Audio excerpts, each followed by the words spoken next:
राधे राधे। जय श्री कृष्ण आप सभी को। तो चलिए आज हम आपके लिए लेके आए हैं बृहस्पतिवार व्रत कथा, बृहस्पति देव की कथा। अत श्री बृहस्पतिवार व्रत कथा। भारतवर्ष में एक प्रतापी और दानी राजा राज्य करते थे। वह नित्य गरीबों और ब्राह्मणों की सहायता करते थे। ये बात उसकी रानी को अच्छी नहीं लगती थी। वह न गरीबों को दान देती थी, न ही भगवान का पूजा करती थी और राजा को भी दान देने से मना करती थी। एक दिन राजा शिकार खेलने वन को गए हुए थे, तो रानी महल में अकेली थी। उसी समय बृहस्पति देव साधु वेश में राजा के महल में भिक्षा के लिए गए और भिक्षा मांगी।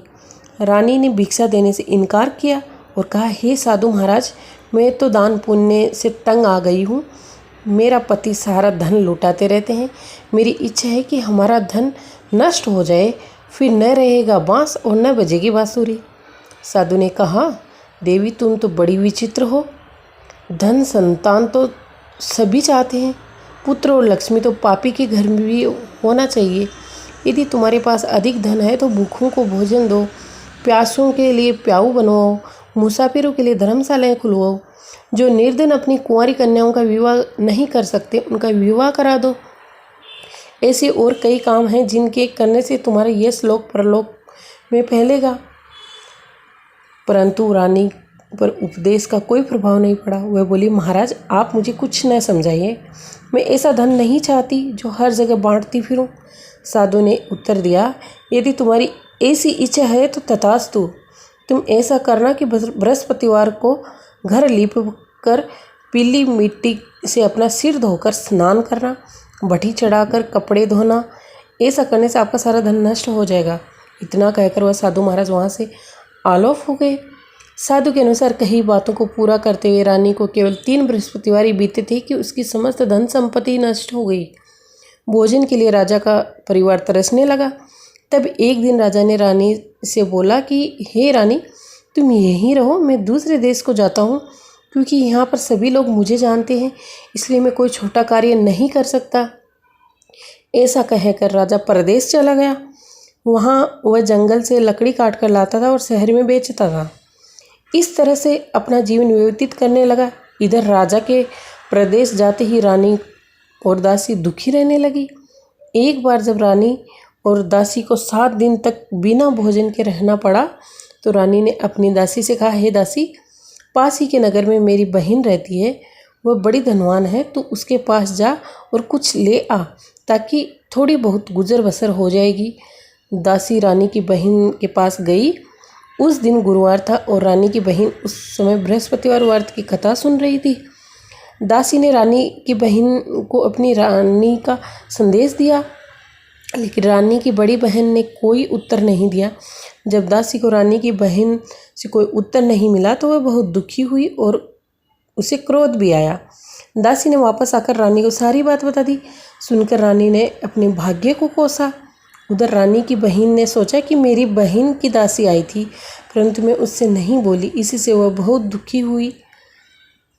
कथा सुनकर और पूजन समाप्त करके वह अपनी बहन के घर आई और कहने लगी, हे बहन, मैं बृहस्पतिवार का व्रत कर रही थी, तुम्हारी दासी मेरे घर आई थी, परंतु जब तक मैं कथा होती थी तब तक वो न तो उठती हूँ न ही बोलती हूँ, इसलिए मैंने नहीं बोली।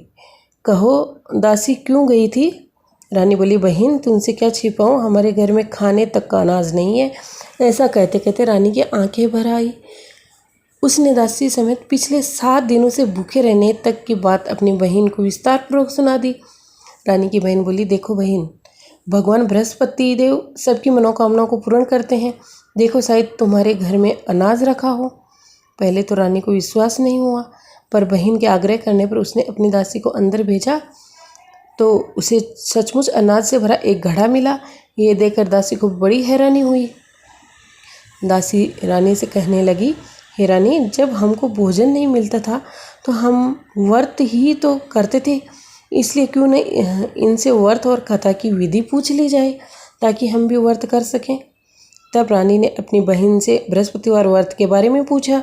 उसकी बहन ने बताया, बृहस्पतिवार के व्रत में चने की दाल और मुनक्का से विष्णु भगवान को केले की जड़ में पूजन करें तथा दीपक जलाएं व्रत कथा सुने और पीला भोजन ही करें, इससे बृहस्पति देव प्रसन्न होते हैं। व्रत और पूजन विधि बताकर रानी की बहन अपने घर को लौट गई। 7 दिन के बाद जब गुरुवार आया तो रानी और दासी ने व्रत रखा। गुड़साल में जाकर चना और गुड़ लेकर आई, फिर उससे केले की जड़ तथा विष्णु भगवान का पूजन किया। अब पीला भोजन कहाँ से आए, इस बात को लेकर दोनों बहुत दुखी थे। चूँकि उन्होंने व्रत रखा था इसलिए बृहस्पति देव उनसे प्रसन्न थे, इसलिए वे एक साधारण व्यक्ति का रूप धारण कर 2 थालों में सुंदर पीला भोजन दासी को दे गए। भोजन पाकर दासी बहुत प्रसन्न हुई और फिर रानी के साथ मिलकर भोजन ग्रहण किया। उसके बाद वे सभी गुरुवार को व्रत और पूजन करने लगी।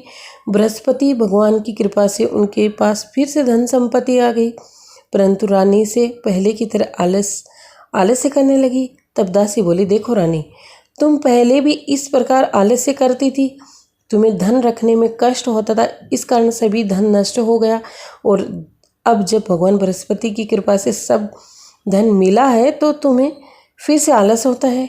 रानी को समझाते हुए दासी कहती है कि बड़ी मुसीबतों के बाद हमने ये धन पाया है, इसलिए हमें दान पुण्य करना चाहिए, भूखे मनुष्यों को भोजन कराना चाहिए और धन को शुभ कार्यों में खर्च करना चाहिए, जिससे तुम्हारे कुल का यश बढ़ेगा, स्वर्ग की प्राप्ति होगी और पितृ प्रसन्न होंगे। दासी की बात मानकर रानी अपना धन शुभ कार्यों में खर्च करने लगी, जिससे पूरे नगर में यश फैलने लगा। बृहस्पतिवार व्रत कथा के बाद श्राद्ध के साथ आरती की जानी चाहिए। इसके बाद प्रसाद बांटकर उसे ग्रहण करना चाहिए। एक दिन राजा दुखी होकर जंगल के एक पेड़ के नीचे आसन जमाकर बैठ गया। वह अपनी दशा को याद करके व्याकुल होने लगा। बृहस्पतिवार का दिन था। एकाएक उसने देखा कि निर्जन वन में एक साधु प्रकट हुए। वह साधु वेश में स्वयं बृहस्पति देवता थे। लकड़हारे के सामने आकर बोले, हे लकड़हारे, इस सुनसान जंगल में तू चिंता मग्न क्यों बैठा है? लकड़हारे ने दोनों हाथ जोड़कर प्रणाम किया और उत्तर दिया, महात्मा जी, आप सब कुछ जानते हो, मैं क्या कहूँ? यह कहकर रोने लगा और साधु को अपनी आत्मकथा सुनाई। महात्मा जी ने कहा, तुम्हारी स्त्री ने बृहस्पतिवार के दिन बृहस्पति भगवान को निरादर किया, जिसके कारण रुष्ट होकर उन्होंने तुम्हारी ये दशा कर दी। अब तुम चिंता को दूर करके मेरे कहने पर चलो और तुम्हारे सब कष्ट दूर हो जाएंगे और भगवान पहले से भी अधिक संपत्ति देंगे। तुम बृहस्पति के दिन कथा किया करो और 2 पैसे के चने मुनके लाकर उनको प्रसाद बनाओ और शुद्ध जल से लोटे में शक्कर मिलाकर अमृत तैयार करो। कथा के पश्चात अपने सारे परिवार सुनने वाले प्रेमियों में अमृत व प्रसाद बांटकर आप भी ग्रहण करो। ऐसा करने से भगवान तुम्हारी सब मनोकामनाएं पूरी करेंगे। साधु के ऐसे वचन सुनकर लकड़हारा बोला, हे प्रभु, मुझे लकड़ी बेचकर इतना पैसा नहीं मिलता जिससे मैं भोजन के उपरांत कुछ बचा सकूं। मैंने रात्रि में अपनी स्त्री को व्याकुल देखा, मेरे पास कुछ भी नहीं था जिससे मैं उसकी खबर मंगा सकूं। साधु ने कहा, हे लकड़हारे, तुम किसी बात की चिंता मत करो। बृहस्पति के दिन तुम रोजाना की तरह लकड़ियाँ लेकर शहर को जाओ, तुम्हारा रोज से दुगुना धन प्राप्त होगा, जिससे तुम भली भांति भोजन कर लोगे तथा बृहस्पति देव की पूजा का सामान भी ले आओगे। इतना कहकर साधु अंतर्ध्यान हो गए। धीरे धीरे समय व्यतीत होने लगा। फिर वही बृहस्पतिवार का दिन आया। लकड़हारा जंगल से लकड़ी काटकर किसी शहर में बेचने गया। उसे उस दिन और दिन से अधिक पैसा मिला। राजा ने चना गुड़ आदि लाकर गुरुवार का व्रत किया। उस दिन से उससे सभी क्लेश दूर हो गए। परंतु जब दोबारा गुरुवार का दिन आया तो बृहस्पतिवार का व्रत करना भूल गया। इस कारण बृहस्पति भगवान नाराज हो गए। उस दिन उस नगर के राजा ने विशाल यज्ञ का आयोजन किया तथा शहर में ये घोषणा करा दी कि कोई भी मनुष्य अपने घर में भोजन न बनावे, न आग जलावे, समस्त जनता मेरे यहाँ भोजन करने आवे। इस आज्ञा को जो न मानेगा उसे फांसी दी जाएगी। इस तरह की घोषणा संपूर्ण नगर में करवा दी। राजा की आज्ञा अनुसार शहर के सभी लोग भोजन करने गए, लेकिन लकड़हारा कुछ देर से पहुंचा, इसलिए राजा उसको अपने साथ घर ले गए और ले जाकर भोजन करा रहे थे कि रानी की दृष्टि उस खूंटी पर पड़ी जिस पर उसका हार लटका हुआ था। वह वहाँ पर दिखाई नहीं दिया। रानी ने निश्चय किया कि मेरा हार इस मनुष्य ने चुरा लिया है। उसी समय सिपाहियों को बुलाकर उसको कारागार में डलवा दिया। जब लकड़हारा कारागार में पड़ गया तो बहुत दुखी होकर विचार करने लगा कि न जाने कौन से पूर्व जन्म के कर्म से मुझे ये दुख प्राप्त हुआ है, और उसी साधु को याद करने लगा जो कि जंगल में मिला था। उसी समय तत्काल बृहस्पति देव साधु के रूप में प्रकट हुए और उनकी दशा को देखकर कहने लगे, हे मूर्ख, तूने बृहस्पति देव की कथा नहीं करी, इस कारण तुम्हें दुख प्राप्त हुआ है। अब चिंता मत कर, बृहस्पतिवार के दिन कारागार के दरवाजे पर 4 पैसे पड़े मिलेंगे, उनसे तू बृहस्पति देव की पूजा कर, तेरे सभी कष्ट दूर हो जाएंगे। बृहस्पति देव के दिन उसे 4 पैसे मिले।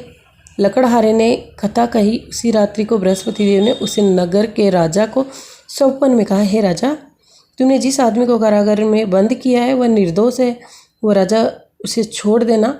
रानी का हार उसी खूंटी पर लटका है, अगर तू ऐसा नहीं करेगा तो मैं तेरे राज्य को नष्ट कर दूंगा।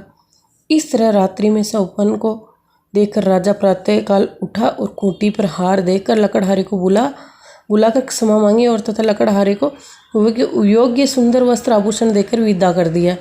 बृहस्पति देव की आज्ञानुसार लकड़हारा अपने नगर को चला गया। राजा जब अपने नगर के निकट पहुंचा तो उसे बड़ा आश्चर्य हुआ। नगर में पहले से अधिक बाग, तालाब, कुएं, तब बहुत सी धर्मशालाएं, मंदिर आदि बन गए थे। राजा ने पूछा, ये किसका बाग है और धर्मशाला है? तब नगर के सब लोग कहने लगे, ये सब रानी और बांदी के हैं। तो राजा को आश्चर्य हुआ और गुस्सा भी आया। जब रानी ने ये खबर सुनी कि राजा आ रहे हैं तो उन्होंने बांदी से कहा, हे दासी, देख, राजा हमको कितनी बुरी हालत में छोड़ गए थे। हमारी ऐसी हालत देखकर वह लौट न जाए, इसलिए तू दरवाजे पर खड़ी हो जा। आज्ञा अनुसार दासी दरवाजे पर खड़ी हो गई। राजा आए तो उन्हें अपने साथ ले आई। तब राजा ने क्रोध करके अपनी रानी से पूछा, ये धन तुम्हें कैसे प्राप्त हुआ? तब उन्होंने कहा, हमें ये सब बृहस्पति देव ने इस व्रत के प्रभाव से प्राप्त हुआ है। राजा ने निश्चय किया कि 7 रोज बाद तो सभी बृहस्पति देव का पूजन करते हैं, परंतु मैं प्रतिदिन दिन में 3 बार कहानी तथा रोज व्रत किया करूँगी। अब हर समय राजा के दुपट्टे में चने की दाल बंधी रहती थी तथा दिन में 3 बार कहानी कहता था। एक रोज़ राजा ने विचार किया कि चलो अपनी बहन के यहाँ हो आए। इस तरह निश्चय कर राजा घोड़े पर सवार हो बहन के यहाँ को चलने लगा। मार्ग में उसने देखा कि कुछ आदमी एक मुर्दे को लिए जा रहे हैं। उन्हें रोककर राजा कहने लगा, हे भाइयों, मेरे बृहस्पति देव की कहानी सुन लो। वे बोले, लो, हमारा तो आदमी मर गया और इसको अपनी कथा की पड़ी है। परंतु कुछ आदमी बोले, अच्छा कहो, हम तुम्हारी कथा भी सुनेंगे। राजा ने दाल निकाली और जब कथा आदि हुई तो मुर्दा हिलने लगा, और जब कथा समाप्त हो गई तो राम राम करके मनुष्य उठकर खड़ा हो गया। आगे मार्ग में उसे एक किसान खेत में हल चलाता हुआ मिला। राजा ने उसे देख के उससे बोले, अरे भाइयों, तुम मेरी बृहस्पतिवार की कथा सुन लो। किसान बोला कि जब तक मैं तेरी कथा सुनूंगा तब तक तो 4 हरिया जोत लूँगा। जा अपनी कथा किसी और को सुनाना। इस तरह राजा आगे चलने लगा।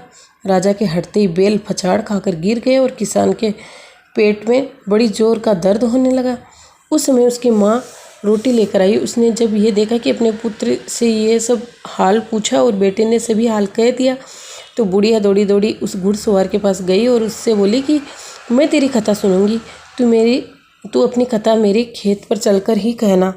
राजा ने बुढ़िया के खेत में जाकर कथा कही, जिसके सुनते ही वह बैल उठ खड़ा हो गया और किसान के पेट में दर्द भी बंद हो गया। राजा अपनी बहन के घर पहुंचा। बहन ने भाई की खूब मेहमानी की। दूसरे रोज़ प्रातःकाल राजा जगा तो वह देखने लगा कि सब लोग भोजन कर रहे हैं। राजा ने अपनी बहन से कहा, ऐसा कोई मनुष्य है जिसने भोजन नहीं किया हो? मेरे बृहस्पतिवार की कथा सुन ले। बहन बोली, हे भैया, ये देश ऐसा ही है। पहले यहाँ लोग भोजन करते हैं, बाद में अन्य काम करते हैं। अगर कोई पड़ोस में हो तो देख आऊँ। वह ऐसा कहकर देखने चली गई, परंतु उसे कोई ऐसा व्यक्ति नहीं मिला जिसने भोजन न किया हो। अतः वह एक कुम्हार के घर गई जिसका लड़का बीमार था। उसे मालूम हुआ कि उसने यहाँ 3 रोज़ से किसी ने भोजन नहीं किया। रानी ने अपने भाई की कथा सुनने के लिए कुम्हार से कहा कि वह तैयार हो गया। राजा ने जाकर बृहस्पतिवार की कथा कही, जिसको सुनकर उसका लड़का ठीक हो गया। अब तो राजा की प्रशंसा होने लगी। एक रोज़ राजा ने अपनी बहन से कहा, हे बहन, हम अपने घर को जाएंगे, तुम भी तैयार हो जाओ। राजा की बहन ने अपनी सास से कहा। सास ने कहा, चली जा, परंतु अपने लड़कों को मत ले जाना, क्योंकि तेरे भाई की कोई औलाद नहीं है। बहन ने अपने भैया से कहा, हे भैया, मैं तो चलूँगी, पर कोई बालक नहीं जाएगा। राजा बोला, जब कोई बालक नहीं चलेगा तो तब तुम क्या करोगी? बड़ी दुखी मन से राजा अपने नगर को लौट आया। राजा ने अपनी रानी से कहा कि हम निर्वंशी हैं, हमारा मुंह देखने का धर्म नहीं है और कुछ भोजन आदि का नहीं किया। रानी बोली, हे प्रभु, बृहस्पति देव हमें सब कुछ दिए हैं, तो वह हमें औलाद भी अवश्य देंगे। उसी रात को बृहस्पति देव ने राजा के स्वप्न में कहा, हे राजा, उठ, सभी सोच त्याग दे, तेरी रानी गर्भ से है। राजा की यह बात सुनकर बड़ी खुशी हुई। 9वें महीने में उसने गर्भ में एक सुंदर पुत्र पैदा हुआ। तब राजा बोला, हे रानी, स्त्री बिना भोजन के रह सकती है, पर बिना कहे नहीं रह सकती। जब मेरी बहन आवे तो तुम उससे कहना, कुछ मत कहना। रानी ने सुनकर हाँ कर दिया। जब राजा की बहन ये शुभ समाचार सुनकर बहुत खुश हुई तो बधाई लेकर अपने भाई के यहाँ आई। तभी रानी ने कहा, घोड़ा चढ़कर तो आई नहीं, गधा चढ़ाई है। राजा की बहन बोली, भाभी, मैं इस प्रकार न कहती तो तुम्हें औलाद कैसे मिलती? बृहस्पति देव ऐसे ही है, जिनके मन में कामनाएं हैं सभी को पूर्ण करते हैं। जो सद्भावना बृहस्पतिवार का व्रत करता है, वह कथा पढ़ता है अथवा सुनाता है, दूसरों को सुनाता है, तो बृहस्पति देव उसकी सारी मनोकामनाएं पूर्ण करते हैं। भगवान बृहस्पति देव उसकी सदैव रक्षा करे। संसार में जो मनुष्य सद्भावना भगवान जी का पूजन व्रत सच्चे हृदय से करते हैं, उनकी सभी मनोकामनाएं पूर्ण करते हैं। जैसे सच्ची भावना से राजा और रानी ने उनकी कथा का गुणगान किया, उनकी सभी इच्छाएं बृहस्पति देव जी ने पूर्ण की थी। इसलिए पूर्ण कथा सुनने के बाद प्रसाद लेकर जाना चाहिए, हृदय से उसका मनन करते हुए जयकारा बोलना चाहिए, बोलो बृहस्पति देव की जय, भगवान विष्णु जी की जय। तो चलिए, बृहस्पतिवार व्रत कथा आपको कैसी लगी कमेंट करके ज़रूर बताइएगा। और आगे भी आप इस तरह की अलग अलग वीडियोज़, कहानियों की वीडियोज़ चाहते हो तो लाइक एंड सब्सक्राइब करिएगा। मिलते हैं नेक्स्ट वीडियो में, तब तक के लिए राधे राधे, जय श्री कृष्णा।